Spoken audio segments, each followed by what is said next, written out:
Chancellor, we have an extremely important second event.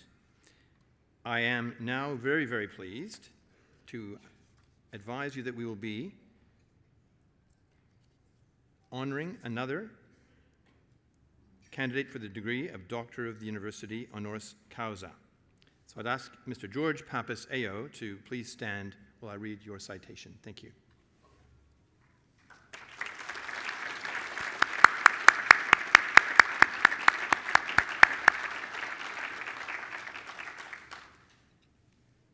Thank you. Victoria University is extremely proud to honor George Pappas, AO, and to recognize his significant contributions to Victoria University, to higher education, to business, to medical research, and to the west of Melbourne over his exceptional lifetime.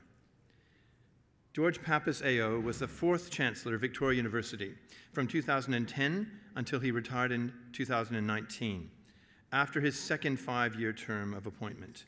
He brought to this university his vast life and business experience, deep connections with the Melbourne business community, and a brilliant strategic mind. This passion extended to his commitment to the university's student-centric mission, where George was a proud champion of our moral purpose and of transforming the lives of students from diverse backgrounds, including many who are first in family to attend university. George and his wife, Jill, were generous sponsors and donors, contributing to scholarships for asylum seekers and First Nations peoples, research appeals, our AVID education program for schools, and a significant centenary campaign pledge, just to name a few. As an advocate of the university's learning and teaching approach, George supported the then Vice-Chancellor, Professor Peter Dawkins, AO, to implement the revolutionary VU block model and further realize the university's innovative approach to enhancing student outcomes. George was born in Greece and came to Australia with his family in 1952 when he was 6, traveling the world throughout his life and career.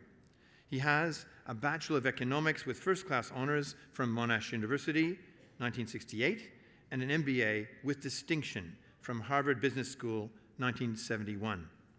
After graduating, George joined the Boston Consulting Group, or BCG, an international management consulting firm, and later co-founded Pappas, Carter, Evans & Coop in Australia. It became the leading Australian management consultancy, providing strategic advice to the nation's largest companies. BCG eventually acquired it when George was the managing partner of the Australasian offices and a member of the Worldwide Executive Committee. Since retiring in 2002, George undertook several assignments for state and federal governments, including serving as the Under-Secretary of the Victorian Premier's Department from 2003 to 2005, and leading the audit of the federal defence budget in 2008. The Committee for Melbourne appointed George as chair in 2005. During his 8-year tenure, he led the committee's effort to support new and innovative industry development and to promote Melbourne's higher education and biotechnology sectors. George has served on various public and private governance bodies as well throughout his career. This includes chairing the federal government's Defence Strategic Reform Advisory Board from 2009 to 2012, and the advisory board of the Monash Institute of Medical Research, now the Hudson Institute. Additionally, he was board member of the Western Bulldogs Football Club from 2001 to 2013, and was made a life member of the club in recognition of his many years of service. As a recipient of the Order of Australia, AO, in 2016, George was celebrated for his wide-ranging and highly successful contributions to various sectors.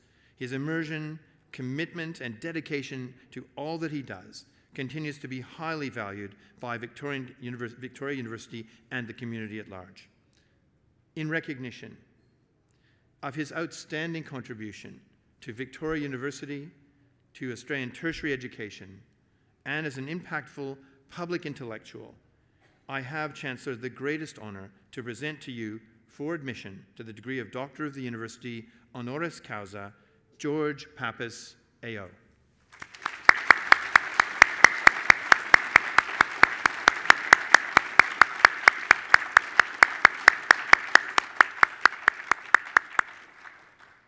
Thank you, Vice-Chancellor. By virtue of the authority vested in me by the Council of Victoria University, I hereby admit you to the degree of Doctor of the University Honoris Causa.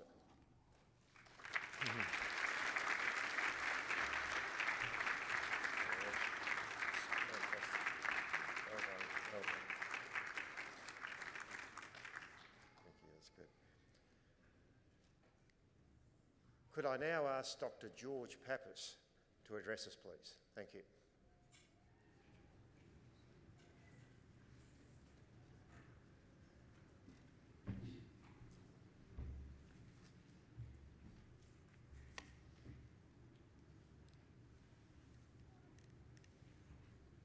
Chancellor, Vice-Chancellor, University councillors, academic and professional staff, graduates, family and friends. Can I also acknowledge that we're on the lands of our traditional owners, and can I pay my respects to their leaders past and present. In May of 1952, an excited and nervous 6-year-old Greek boy stood at the railing of a migrant ship with his mother and his 4-year-old brother as it berthed at Melbourne Station Pier. He looked at the throng of people waiting on the wharf, and he was searching for a familiar face, hopefully his father's, who'd been in Australia for the previous 2 years.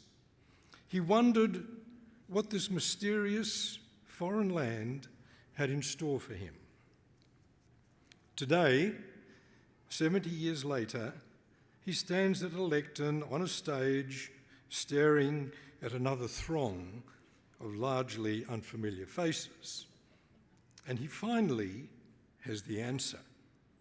What has been waiting for him is a colourful robe, a velvet bonnet, and the title of Doctor.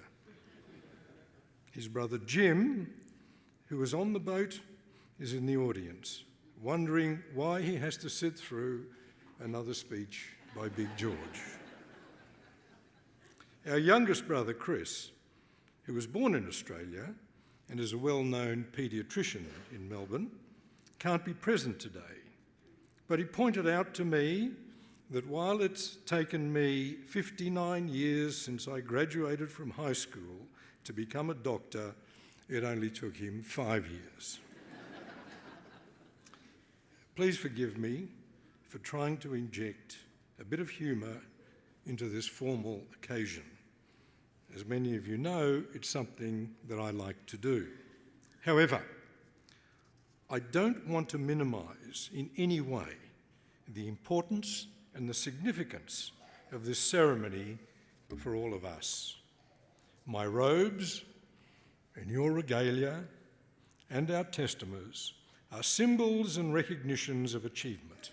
And I want to thank the university for this great honour that you have bestowed on me. Can I also say that it's not just an award for me, it's an award for my late parents who left their homeland and worked so hard to provide an opportunity for their children. And of course, many people here, many of you graduates have shared this migrant experience that I've been through. For us, Australia is the land of opportunity, and Victoria University is the university of opportunity and success. So I want to add my hearty congratulations to all of those who are graduating today. I know how hard you've worked to grasp the opportunity of a quality education so that you can better your lives and your communities. And I also know that you have done this with enormous support from parents, partners, family and friends. Could I also congratulate Dr. Suarez on the receipt of her honorary doctorate. You have done what very few people have been able to do, and that is to contribute directly and to participate in the building of a new nation. Victoria University and Timor-Leste are very proud of you, Dr. Suarez. I must also congratulate Chancellor Brax, Vice-Chancellor Shoemaker, the Council, and the leadership team and all of the staff at Victoria University for the way that you have come through so brilliantly one of the most difficult periods in the history of higher education in this country. My 10 years as Chancellor of this great university of the 21st century were among the most stimulating, challenging, and rewarding years of my life. I am so thrilled to be back at a Victoria University graduation ceremony. Presiding over these ceremonies was probably my favourite activity as Chancellor of Victoria University. They are celebrations of achievement. It's here that I can see a tangible outcome of VU's reason for existence, to provide a quality education for any student from any background so that they can improve their lives and their communities. I trust that your time at Victoria University has equipped you with the skills that you need to make your way in this challenging world. The ability to solve complex problems, to think creatively, to reason logically, to work collaboratively, and to provide leadership and communicate clearly when it's needed. You will need these skills, not only for your own world of work, but also to address the national and global challenges that past generations have left for you.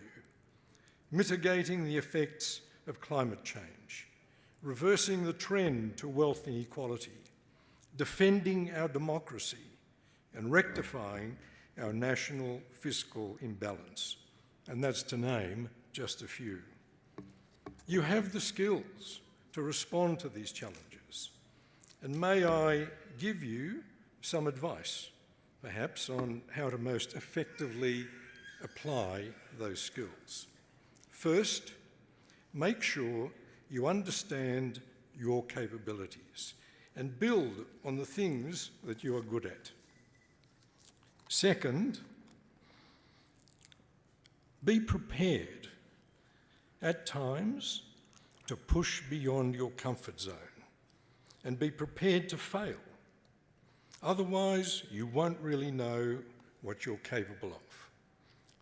Third, believe in yourselves.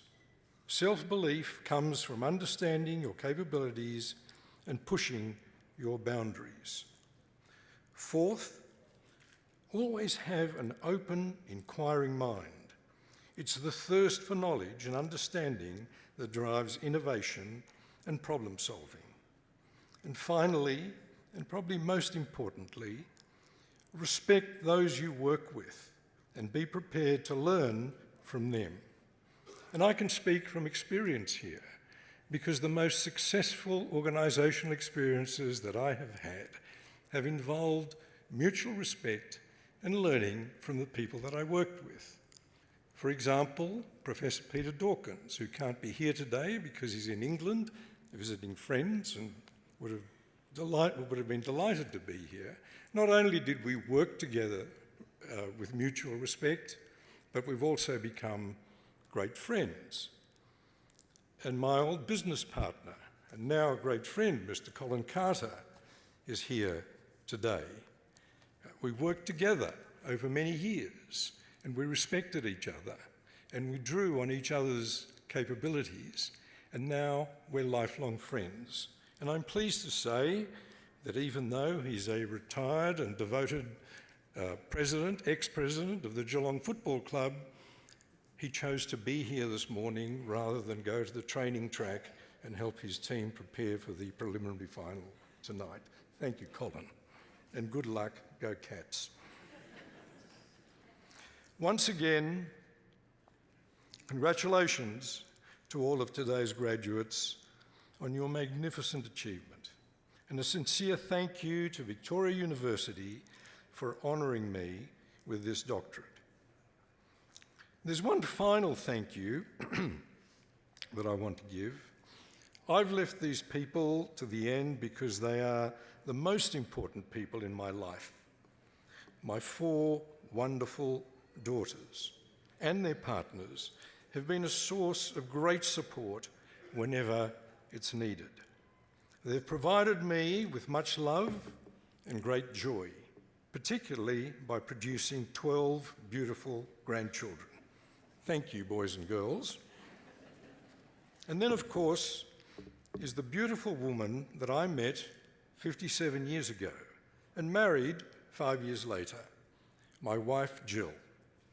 She has been my main supporter for over half a century and taken care of family matters while I pursued my various careers.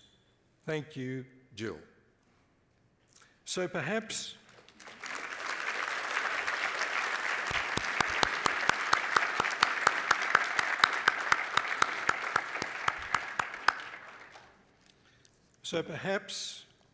on reflection and in closing, I might add one final piece of advice to you, our graduates, and as you embark on your careers. Take the time to invest in your partner and your family, because they are probably the most important factor for your future success. Thank you all very much.